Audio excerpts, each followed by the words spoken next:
疗法，就是有一个美国人叫做赖克汗，他把那个禅宗的痛苦耐受技巧，就怎么受苦他们引进到这个边缘人格障碍的治疗，现在发现效果非常好，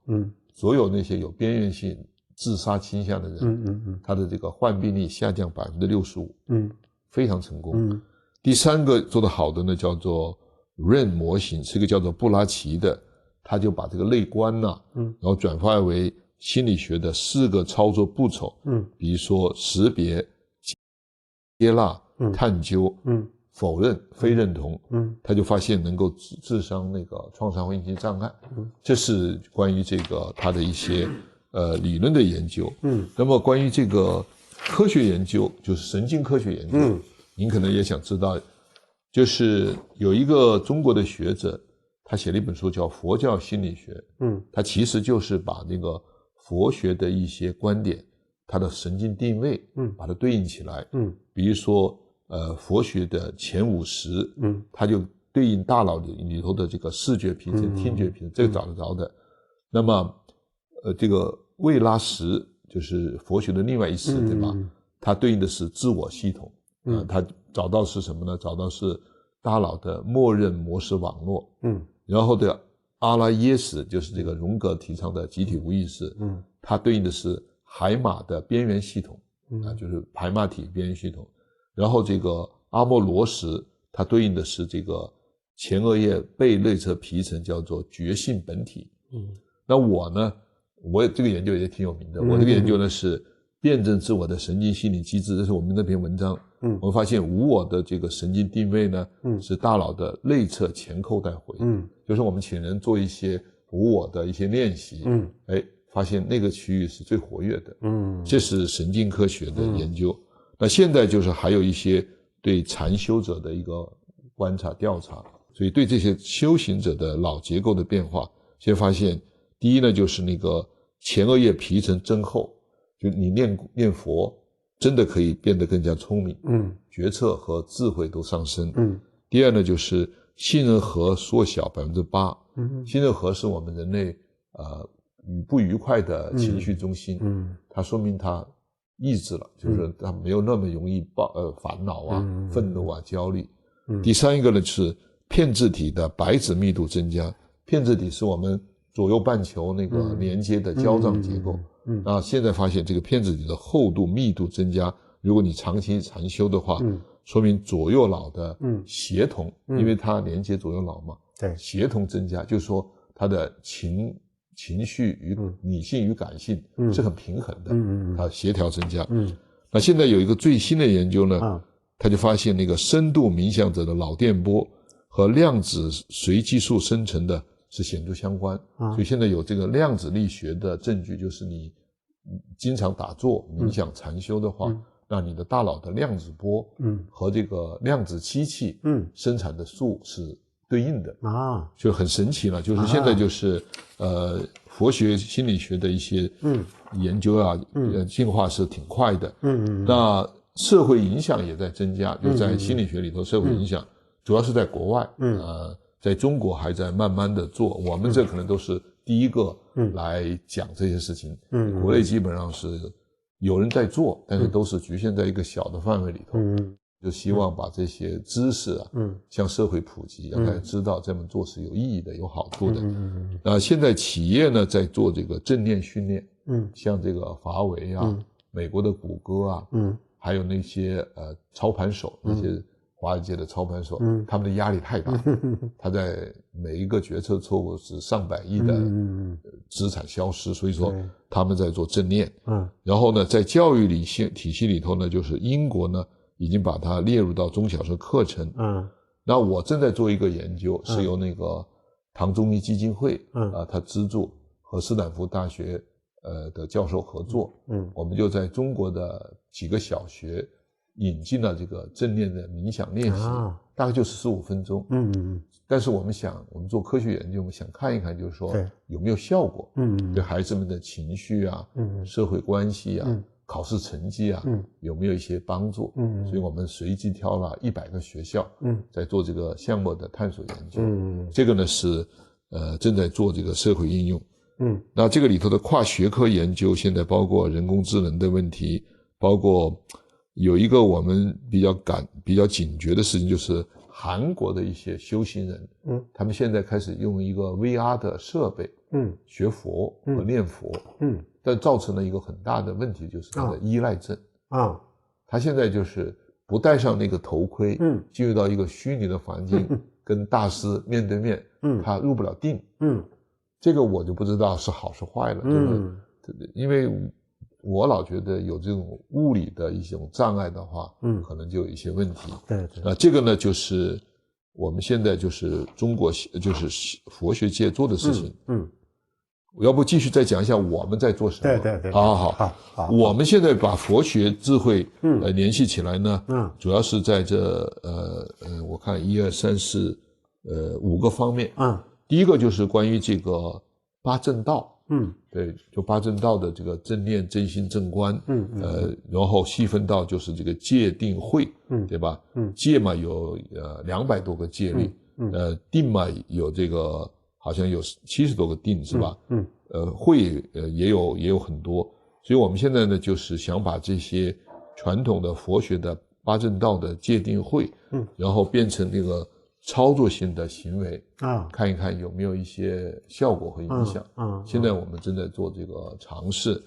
总而言之，我们发现还是挺有帮助的。就是孩子们练这个戒定慧的修行的话，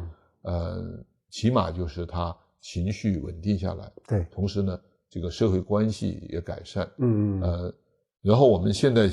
在继续追踪，因为这个东西它都不是一时半会就能出成果的。是个长期的，然后我们就看到了有一个美国心理学家做的工作，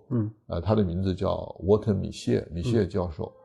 他曾经对一些小朋友做一些测试，让他就是忍耐，叫自我控制，然后20年之后再去调查，就发现这些坚持做这种自我戒律修行的这个孩子，20年之后考试成绩要比别人好，他的学校要比别人好，然后他的这个社会关系要比别人好，关键是他们大脑的那个白质和灰质密度增加，所以前面谈到的证据现在是有心理学的一些证据。那么第二个我们做的就是关于这个无我的修行，我们也做了这个核磁的共振。第3个方法呢叫做慧眼禅心。慧眼禅心其实就是观嘛，就是右见，就是眼睛看的不够，心再去看，心嘛就是我们的视觉皮层这是我们的理解。然后我们也做了很多的练习，就发现确实有这样的一种慧眼禅心，就是人类的视觉，除了眼睛之外，还有大脑的视觉皮层。结果我们意外的发现，有2个美国科学家，就是因为这个人类的视觉的双重系统，获得诺贝尔奖。我们没拿着，因为我们提出来晚了，对吧？我们是用佛学的慧眼禅心，他们纯粹就是做这个视觉的加工。他就发现眼睛看到了，不等于真看见了。你的心要看得见。如果心不在焉的话，视而不见。所以这2个人1981年获得诺贝尔的生理学奖。所以我经常讲，就是佛学的智慧我们就是动手晚了。如果我们早做的话，说不定我们也能拿奖。对，总不是为了拿奖，但是确实有这么一个很重要的一个发现。后来我们就是提倡，我们修行的人呢，每天要有一些慧眼禅心的练习，就是找一找身边被你忽视的事情，看不见的事情，没有注意到的事情，现在发现它也是一种很好的一种修行的方法，这个叫做一花一世界，一叶一菩提。对。那最后一个呢，就是我新近做的一个理论研究，叫境随心转。就是这个境遇境由心造，境随心转。这个佛法也说的特别好，就是说这个境随心转则悦，就很开心。心随境转则烦。所以我们就做出来一些境随心转的这个6个机制这是我们学者爱做的事情。这个就是大概我们在佛学与积极心理学的一个初步探索吧。就是说我也正在写作，就是把这些东西写下来，所以特别想看看您对这些做法整体来讲有什么评价，细节来讲有什么建议，我到时候一定，我现在跟您谈这个事情呢，实际上是想出2本书，一本书呢就是咱们俩的对话，到时候我们整理整理，咱们在一起不断完善，不断加工，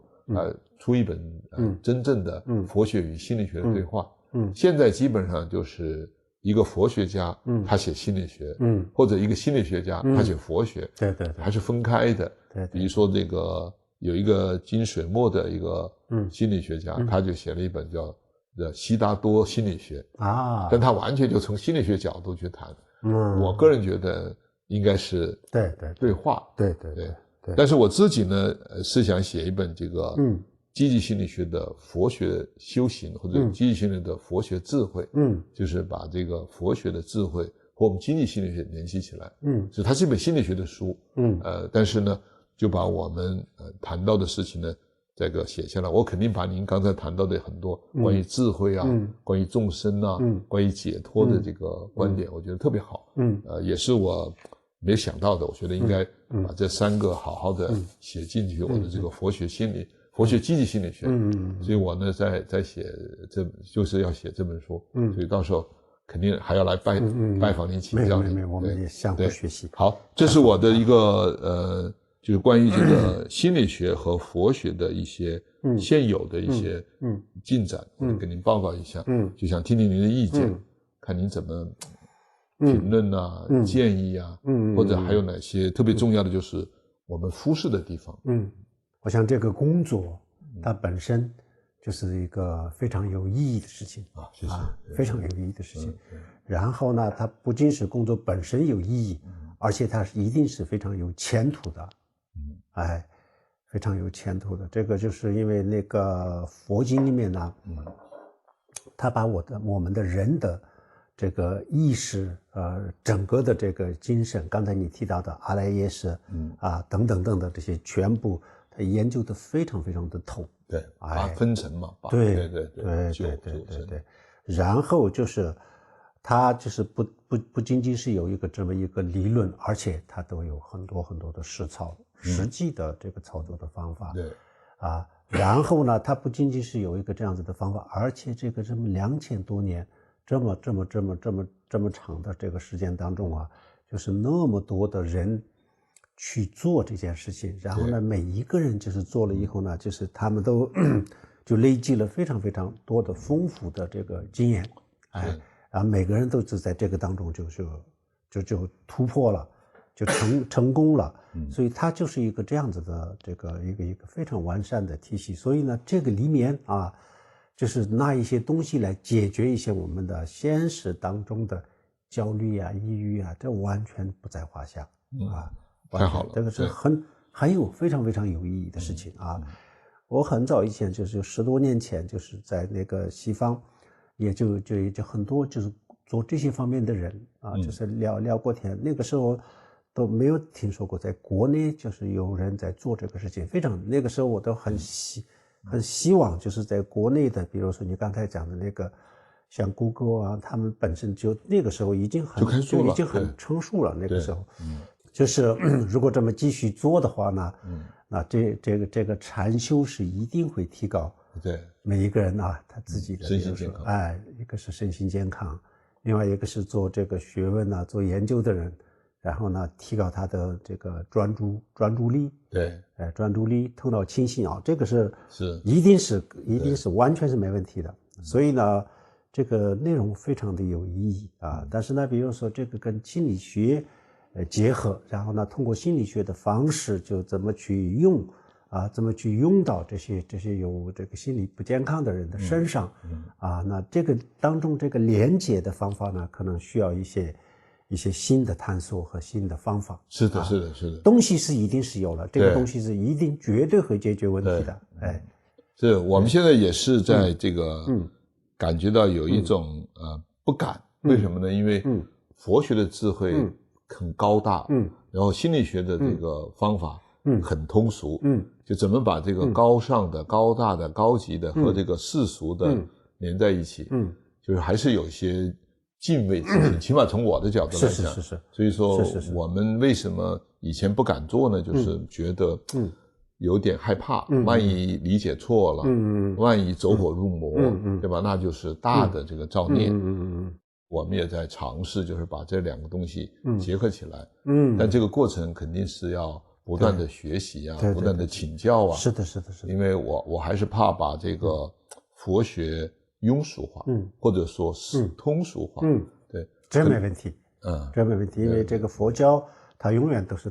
它就保持自己的这个它的纯净和它的这个生生性啊。但是呢，这里面呢有一部分的内容啊。然后就通过这个心理学的方式啊，这一部分啊，这个庸俗化是没问题了，就只是这一部分庸俗化，是其他的佛教还是在这个整体上呢，就没有去动它，没有去动它，只不过啊，这里面就拿一部分的东西拿来给大家用，对，这个完全是没问题，这个没问题，对，是，然后这个也是非常这个解决问题啊，你看。这卡巴金的这一点，这个禅修，就是全世界都在用，这就是充分的说明。他每年50亿美金啊，他的各种知识产权、文创产品，真的成为一个大的这个产业啊。对，但他还好，他不是自己用，他把这个钱又作为这个慈善基金捐给这个其他，这样子很好。对，所以说做好事也有好报。对，所以老人家都已经80、90了。还活得很好，天天念这个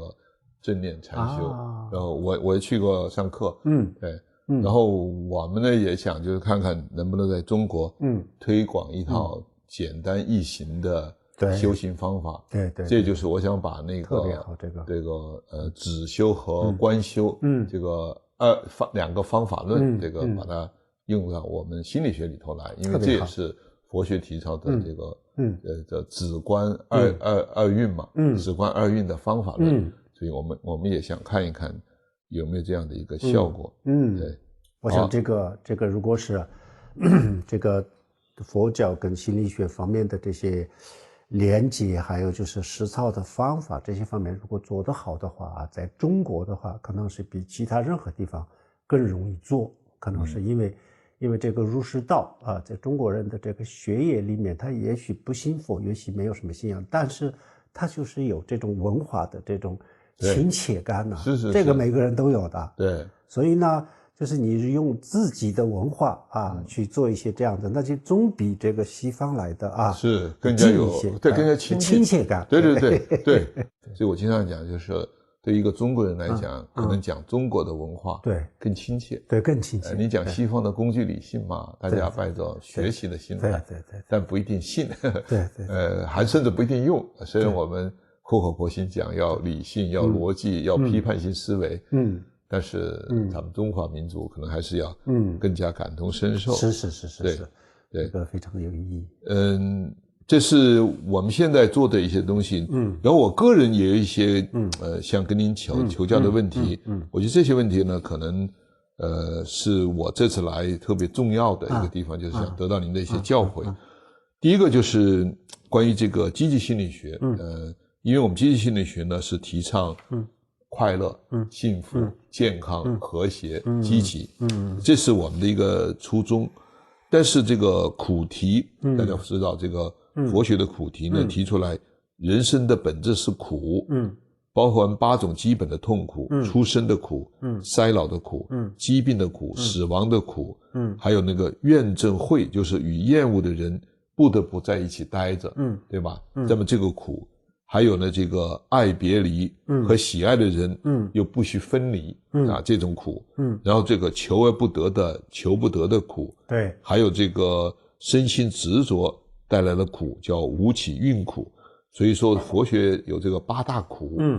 那这跟我们心理学提倡的这个幸福追求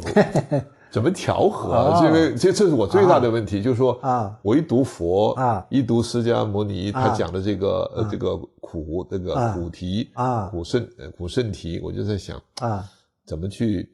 平衡这个问题，这个只能求教您了，因为我自己怎么想也想不清楚，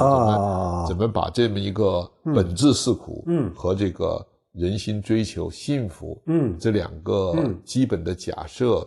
怎么调和起来？哎呀，对，这是最大的问题。所以我其实藏在后面是有一些比较大的一些困惑的问题，想听您解释一下。对，是。这个是应该是可以解决啊，然后呢也可以不冲突，跟积极心理学啊，为什么呢？因为佛教他讲这个四圣谛的时候呢，就是讲苦谛，然后呢苦谛里面呢讲了很多痛苦，就刚才你讲的八种苦，对。但是呢，他就不是说让人啊去受这些苦，他的初衷不是，他是告诉大家。我们有这么多的痛苦啊，那么有了这么多痛苦以后呢，你得准备去面对这些痛苦，对，面对。那面对怎么面对？那你不就有积极心理学吗？用积极心理学去面对佛教这样的八大苦呀。对，所以呢，这没有任何的矛盾的。比如如果是佛教的意思，就是说，因为像基督教讲的那样子，人有这个天生的这样子的罪对，原罪原罪。如果有这样子的罪那人也就是有这样子的，就是本身的这样子的痛苦，你永远都这个离不开那如果他这么讲的话，那跟你这个积极心理学是矛盾的，因为你是强调幸福，那你没办法幸福呀，你就不就是是有这样的苦。对，但是呢，他不是这样子，他就是说，如果我们不采取措施的话，那就是在这个我们平时就有这么多的苦，还不仅仅这8个，他就说了这么几个苦。对，那么实际上这个说不说都是一样，我们很多人经常都经历这样子的苦，只是佛就是把这个告诉大家而已那么积极心理学呢，就是为了解决这个问题对，为了解决这个问题，那你要快乐呀，你要幸福呀。那怎么样幸福呢？佛也就是说，就是因为我们有这么多的苦，所以他就苦谛后面就是他讲道对，就像道是，对，四圣道里面，四圣谛里面的道，对，道就是把这些痛苦转化，对，转化就变成了幸福，是，变成幸福，变成开心，变成快乐，道就是要起到一个这样子的作用，那么你这个积极心理学就完全可以放在这个道里面呢，对四圣道的这个四圣谛的这个道谛这个里面了，那么这里面佛教他自己也讲了很多，这个道里面就有一些解决这个8大痛苦的这些方法他要讲，然后呢，他也就认为其实实际上这个跟这个积极心理学是不冲突，他也觉得如果我们不采取措施，不用这个道去面对的话，那人生就本来有这么多的苦是痛苦的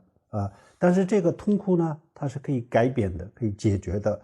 用什么东西来解决呢？就是后面的这个四圣谛里面的道，用这个道去解决把它转化或者你彻底的解决，或者如果暂时不能彻底解决，那也你可以转化这个在佛经里面就叫做痛苦转为道用。对，痛苦转为道用。是